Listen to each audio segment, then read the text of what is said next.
in the center of my soul. I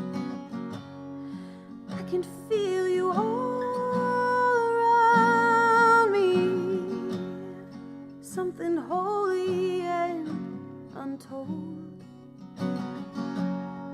But I hear it perfectly.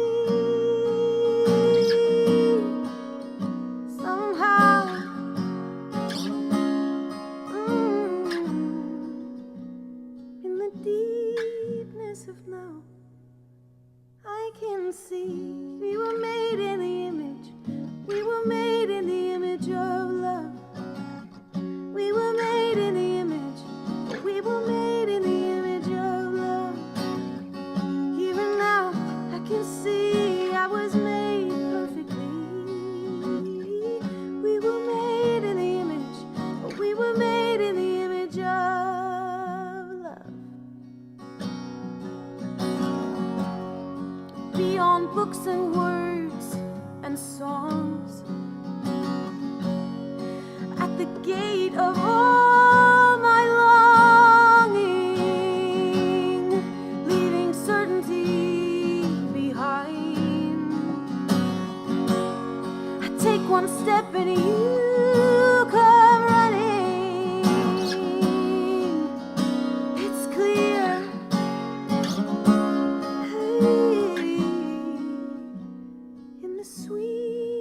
Of here, I can see we were made in the image. We were made in the image of love. We were made in the image. We were made in the image of love. Here and now, I can see we were made perfectly. We were made in the image. We were made in the image of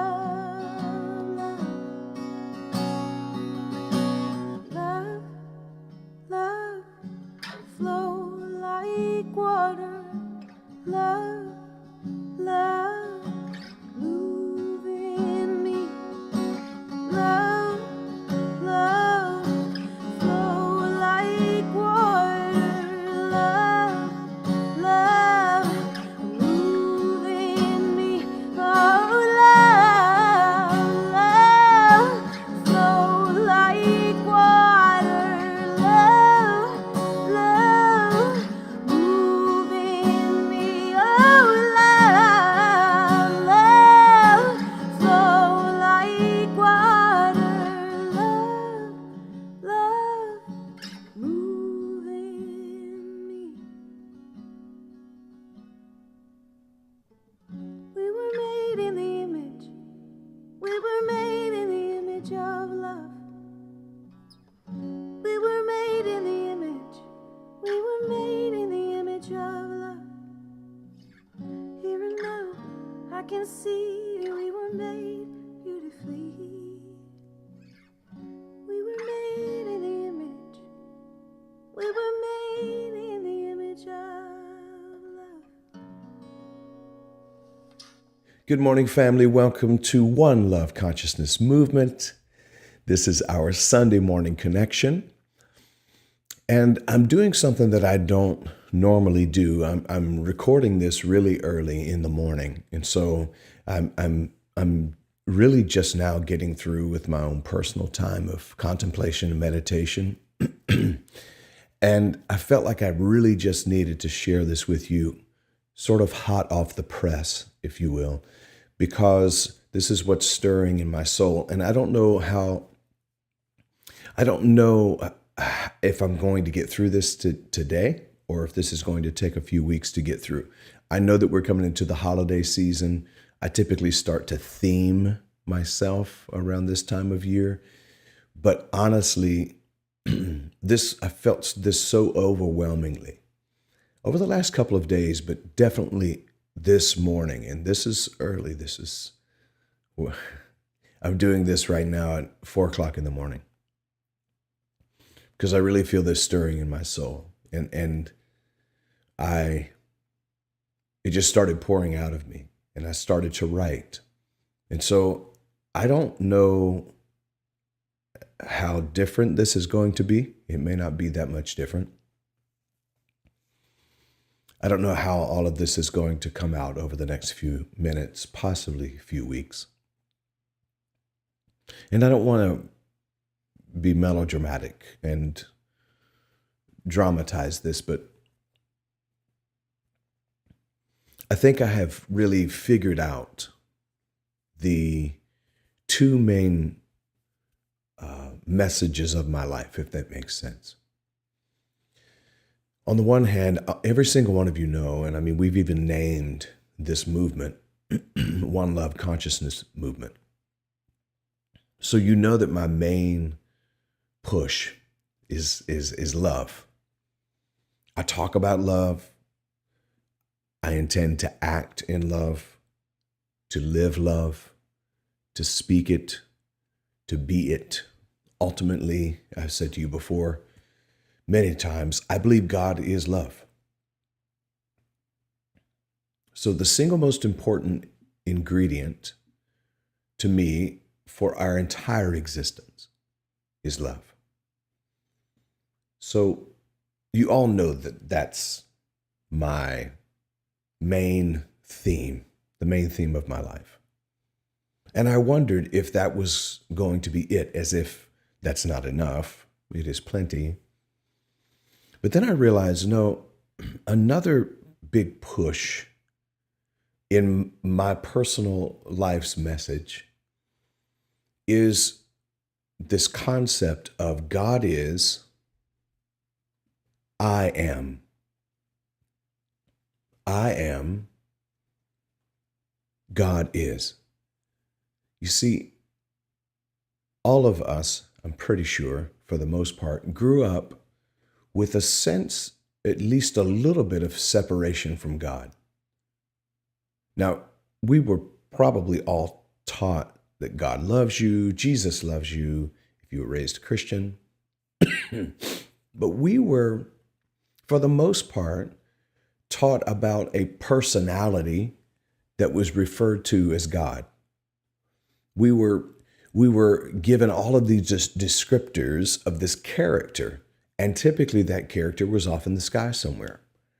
And if you were black, more than likely God was black. If you were white, God was more than likely white. If you were Hispanic, God was more than likely Hispanic, Latino, Asian, whatever. There was a construct that was built for us around personality. And it was this guy in the sky. More than likely a guy.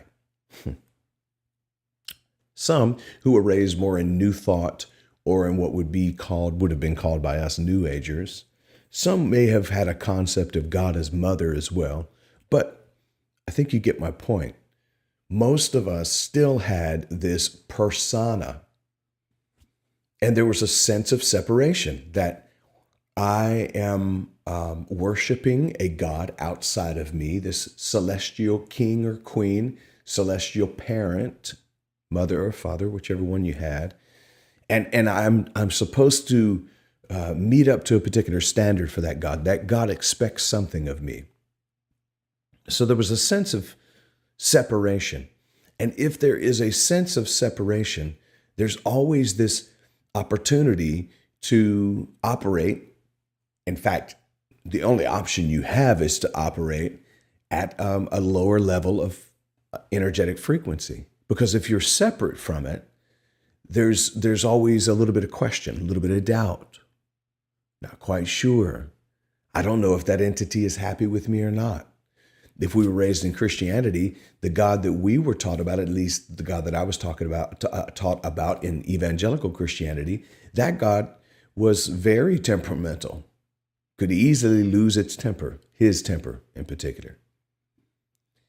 Why am I saying all of this? Because I want to help you to understand maybe why I feel so called toward ultimately unconditional love. True, unadulterated, unconditional love. But I also feel drawn toward this concept of God is, I am. And not just in a construct or concept kind of way, but the reality that God is and I am. And those two things, for lack of better words, are inseparable. The isness of God and the isness of me are one and the same. I think it's time for messengers, once again, to bring heaven to earth and earth to heaven, to bring humanity back to awareness of what we have forgotten is our true nature.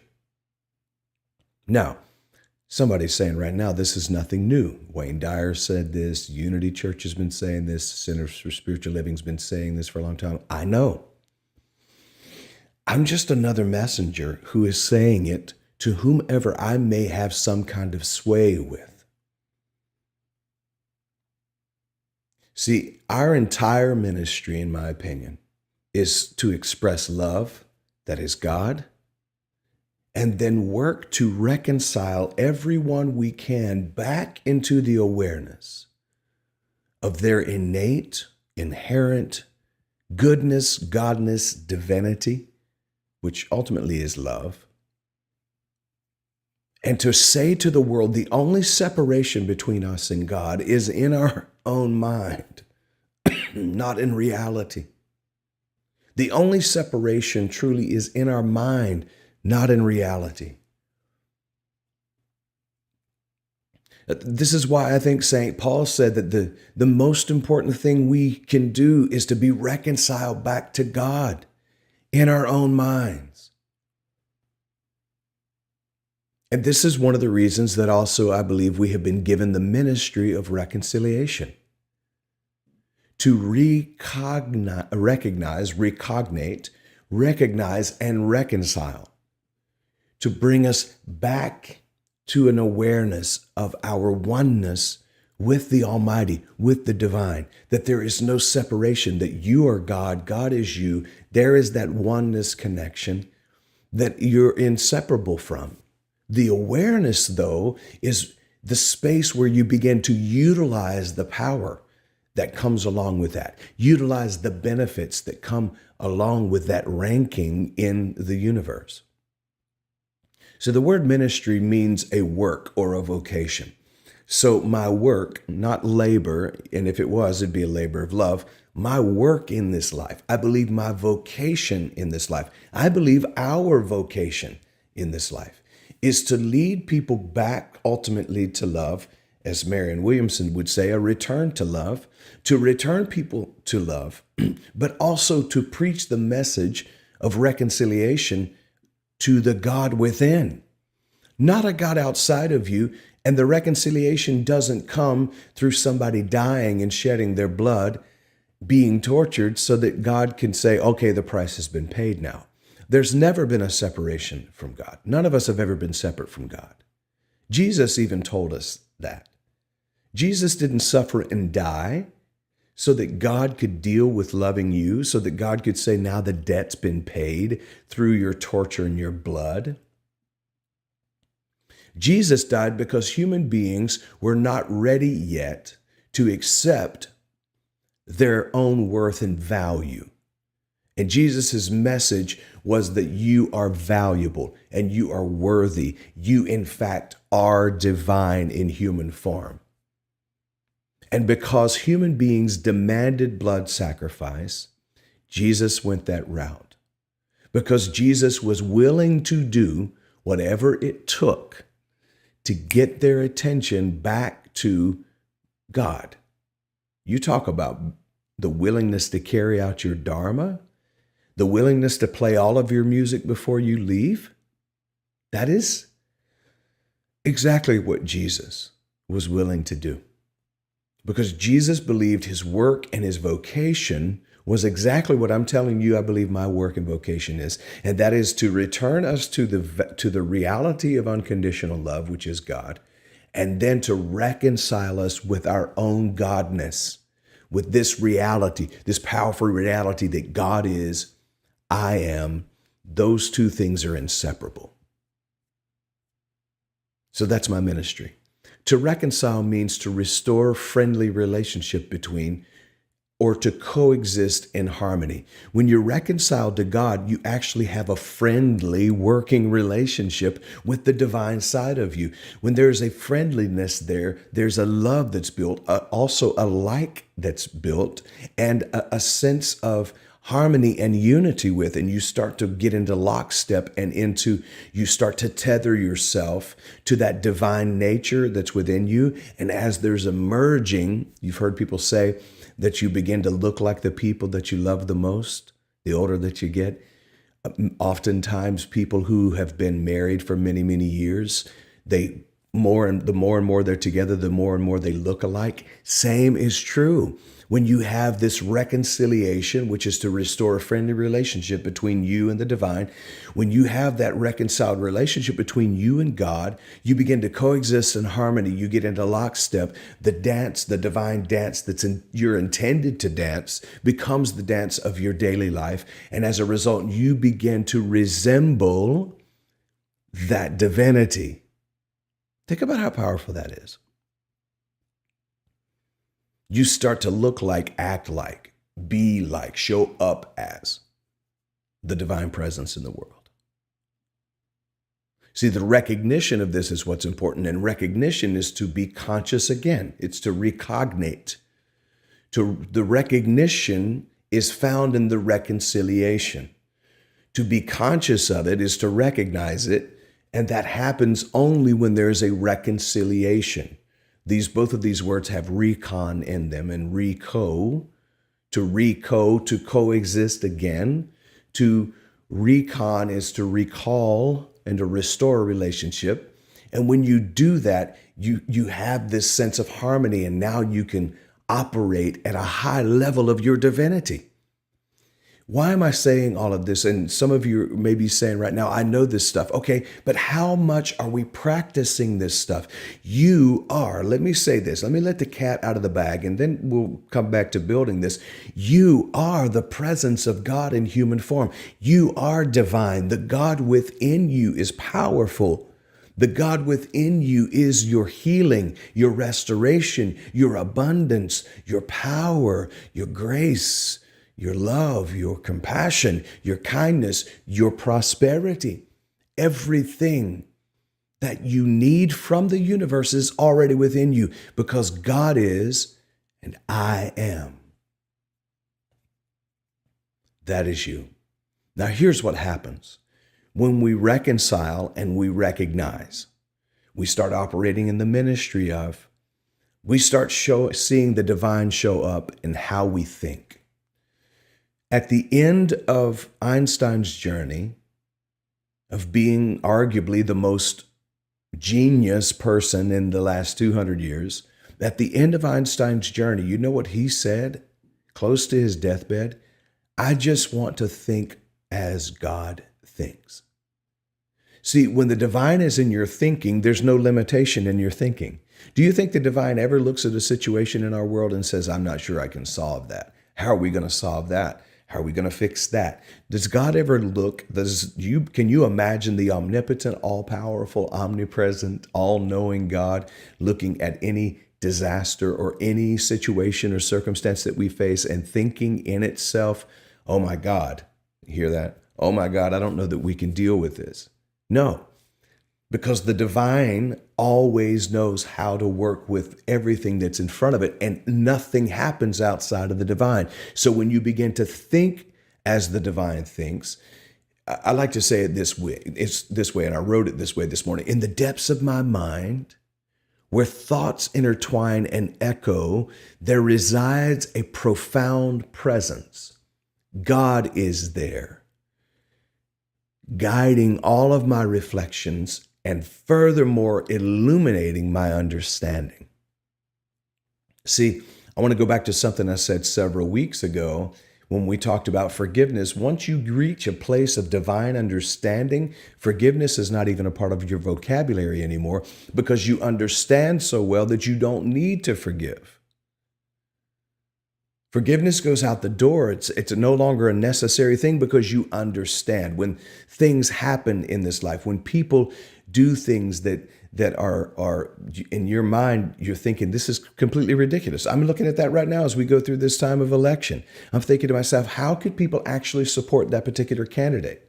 I won't say who it is, but you probably can guess. How could they do that and seriously think of themselves as serious? There's a deeper understanding that takes me into spaces where I can recognize their divinity, see the beauty of who they are beyond all of the conning and the concept that has taken place, and see and understand. So then I don't have to forgive. I don't even have to get into the state of angst and anger or bitterness toward them to even need to forgive. I'm illuminated in my understanding. This is maybe what David meant, the psalmist, when he said, "You're a lamp unto my feet and a light unto my pathway." There's a constant unfolding of luminosity and illumination, and now I'm beginning to think like God thinks.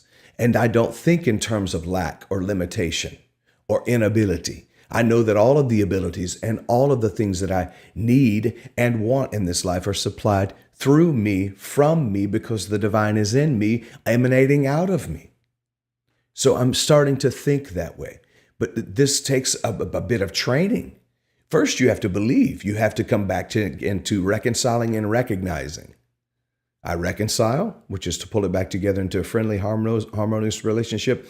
And I recognize, I'm conscious again of the reality that I am the God presence in human form.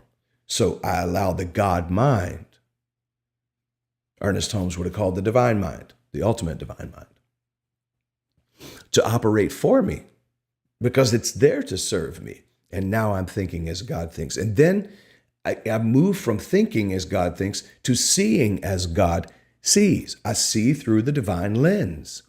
I get a lens change.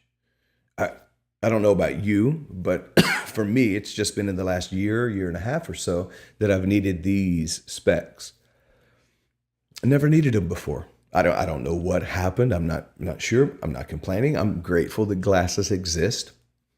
But now there's this situation where if I don't wear them, and many of you have noticed I wear them more on screen now. Well, I have my notes. If I want to see my notes, guess what I need to do? Put on a different lens.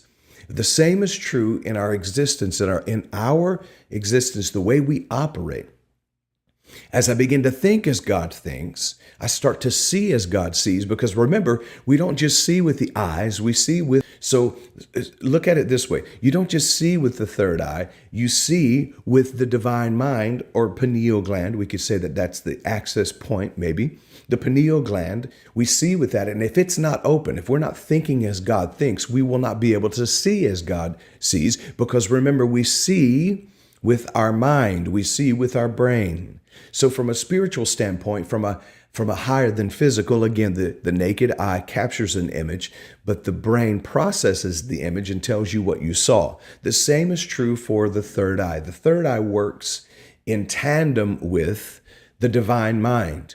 And when the divine mind, if I'm thinking as God thinks, I'm also seeing as God thinks. You see, in every glance that I cast on the world, I see the beauty. I observe the truth of God in the world around me. God is in my eyes, revealing the wonders of the world around me, the wonders of what is surrounding me. Furthermore, God is in my eyes, showing me the hidden lessons in everything. I start to see clearly. I think it's perfect that Dr. Wayne Dyer's, really his last book, his last full book was I Can See Clearly Now, where he wrote his memoirs. And he, from the third eye, was able to look back through the divine lens and see that everything had lined up perfectly. And he was able to recognize the hidden lessons and the hidden blessings in all that had transpired, including the challenging and times of suffering and pain. He was able to see the hidden lessons because God was in his eyes. God was seeing. He was seeing the world through the God or the divine lens. You see, when I awaken to the I am that's within me, I start to see clearly and vividly. I see the lamp unto my feet and the light unto my pathway, but it also illuminates everything, every step I have taken up to this point. I want you to think about this. Please hear this, because this is a point of victory and healing for you. Everything you went through can then be understood, and you can reconcile it. In other words, you can bring it all back into a friendly relationship, because you're able to see clearly that everything that happened ultimately for my greater good. Even the most grotesque things that could have transpired in your life, the thing that happened was not good, but your ability to survive it, your ability to squeeze all of the cider out of it and get the nutrients, even if it was nothing more than, I don't want to ever do that again. The wisdom happens when you're able to look through the divine lens and see clearly and vividly all that transpired. See, through the divine lens, I truly begin to understand what it means that when I change the way I see the world I see changes. Now, because of time's sake, I'm just going to get to this next one, and then we're going to hold the others off until the following week. We'll call this at least a 2-part series of God is, I am. For those of you who are like, we've heard all of this from you before, John, please understand that maybe it's just important for me to archive this so that this is sitting out on the internet and in the ether of social media, so that maybe somebody else comes along and eats this meal. Because if you are what you eat and you consume this, there will be an luminosity within your soul and self that will cause you to change. I'm going to look in this camera right now at all of you who are watching and everyone who may watch in the future and say to you something that I believe should be said to every single human being on this planet. You are perfectly, awesomely, and beautifully made. Ultimately, there is nothing wrong with you. Nothing. It doesn't matter about your diagnosis, the prognosis of the diagnosis, your dis-ease, your suffering, your pain, the abuse, your race, your color, your creed, your religion. There's no right religion or wrong religion. There's just religion. You are beautifully and powerfully made, and you are an outpicturing of the divine Father, Mother. You are the divine outpicturing of beauty and power. You are a divine being already. There is no prayer you need to pray. There is only for you to simply acknowledge what is there, and when you do, you turn it on. For you today, it may be like walking into a dark room and just flipping on the light switch. When you do that, everything in the room becomes illuminated.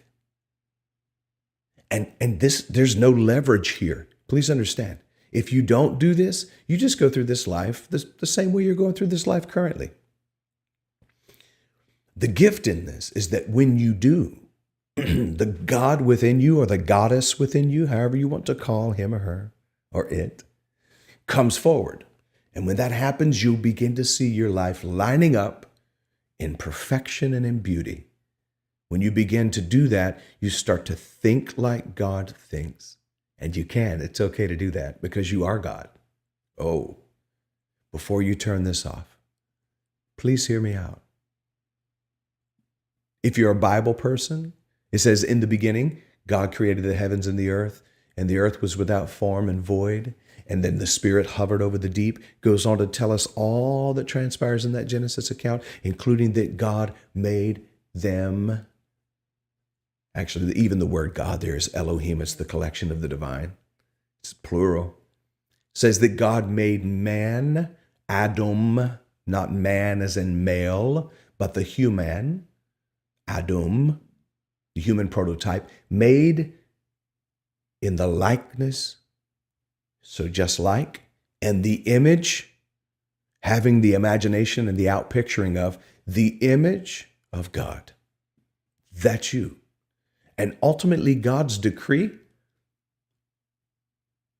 on the sixth day, God was done, and on the seventh day God rested. God is still in that resting state because God looked on the sixth day and said, it is good, which is just God extended, an extra O in it. I'm telling you, the good and the godness is in you.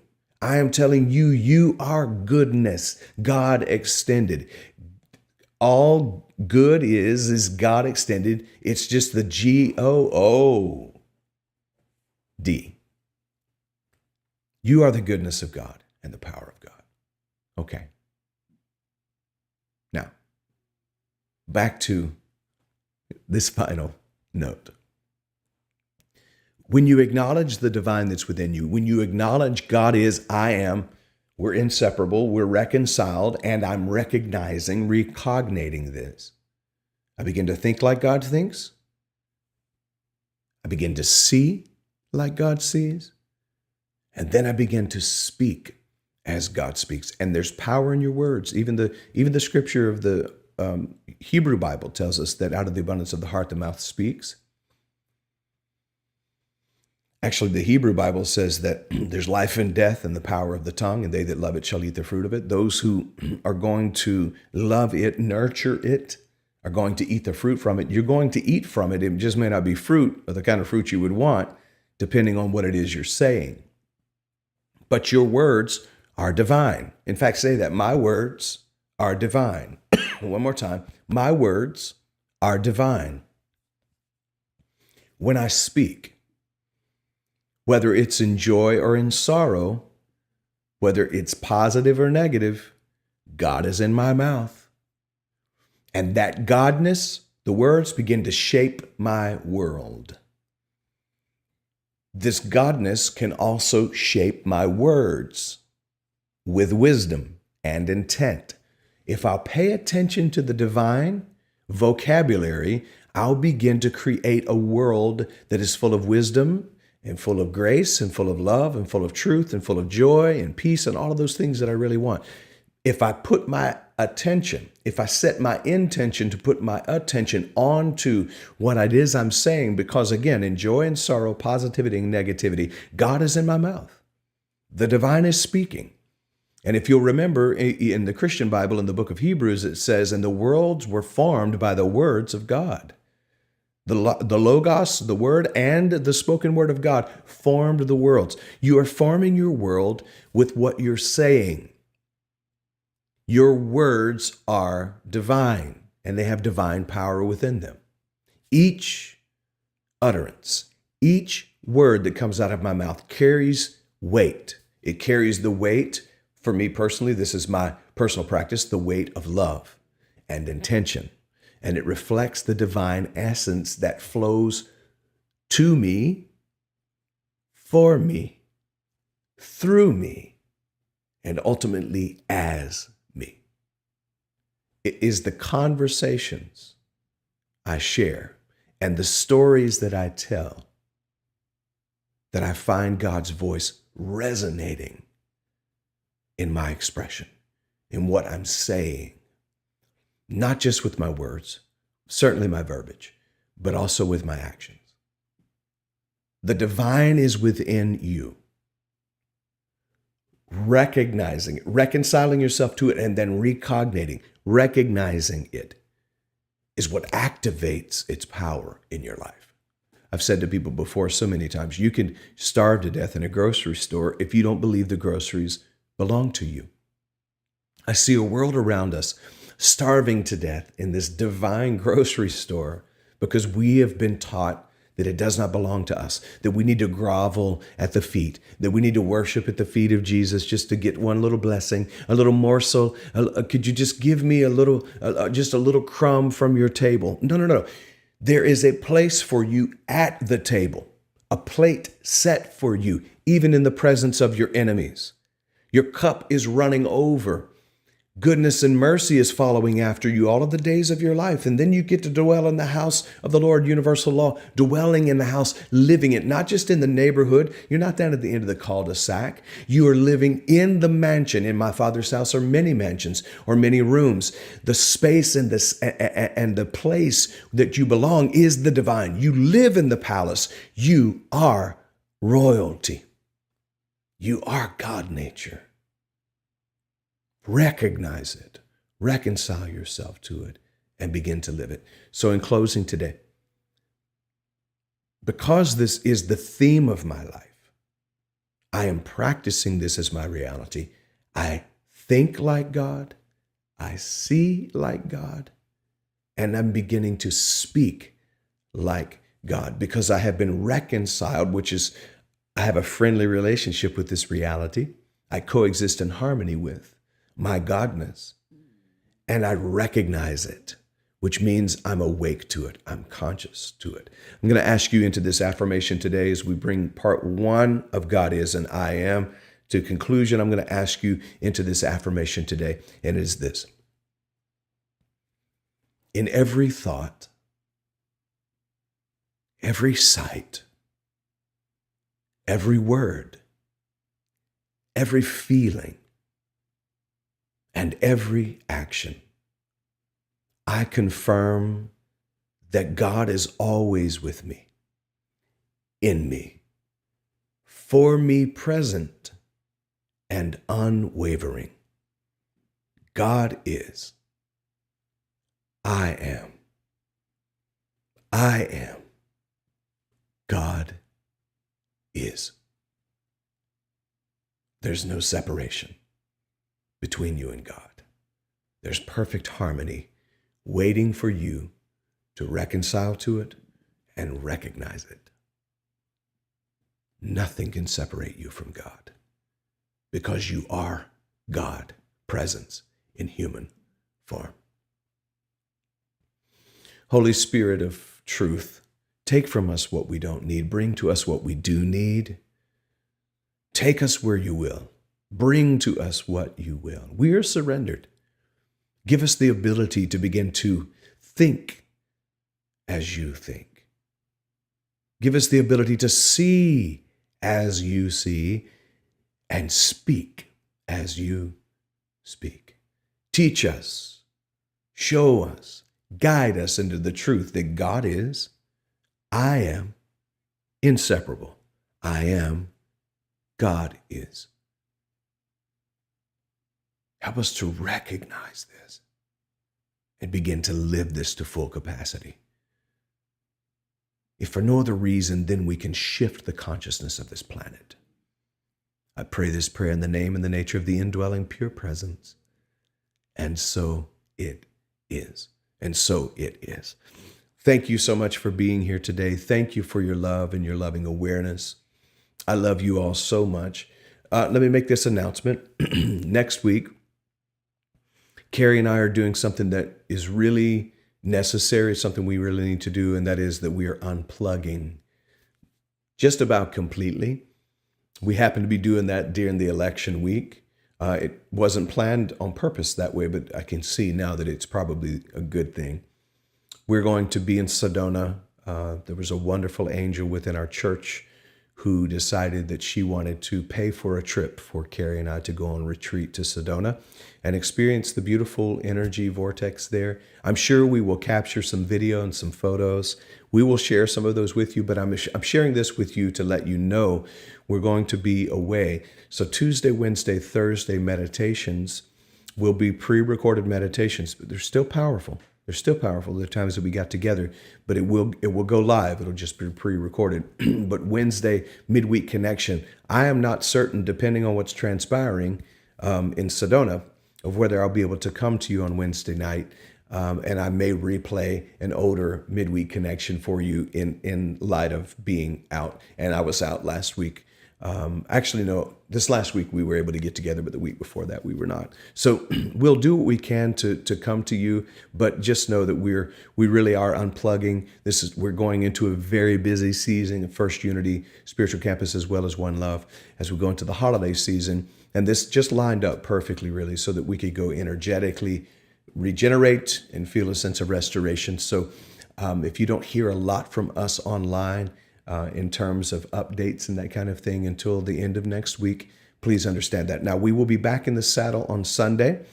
We're just gone Monday through part of Saturday, but we'll be back in the saddle and ready to share with you on the following Sunday. So I love you so much. Listen, I hear the music getting started. I'm going to get up out of here now, but I'm going to encourage you to give. Thank you to those who have given. One individual gave toward our hurricane relief fund and gave a little extra toward One Love in the process of trying to make sure that we have all of the equipment that we need. We have some things that were damaged, but thank you for your willingness to give. Thank you for your ongoing giving to our community. The ways to give will be on the screen on the way out. I love you very much. God is, I am. Now go and make it a great week because you can.